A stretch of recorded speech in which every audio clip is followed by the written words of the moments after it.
কবিতার শিরোনাম আমি আন্দোলনে যাব।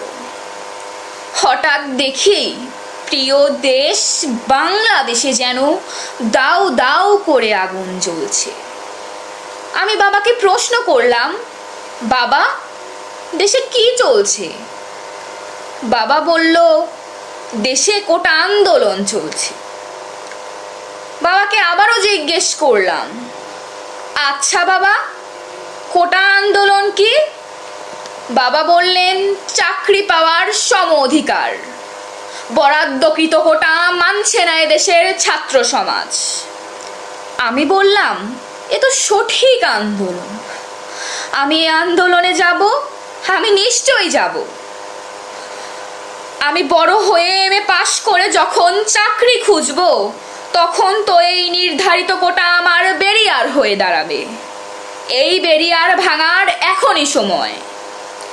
আমি নিশ্চিত দেখতে পাচ্ছি রাস্তায় শত লাশ মাটিতে লুটিয়ে ধুলিকণায় গড়াগড়ি খাচ্ছে।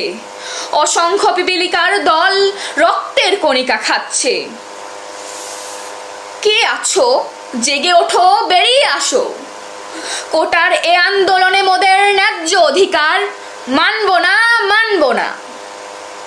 এই সরকারের ভ্রান্ত অধিকার। কে রাজাকার? আমি এ আন্দোলনে যাব, আমি নিশ্চয়ই যাব।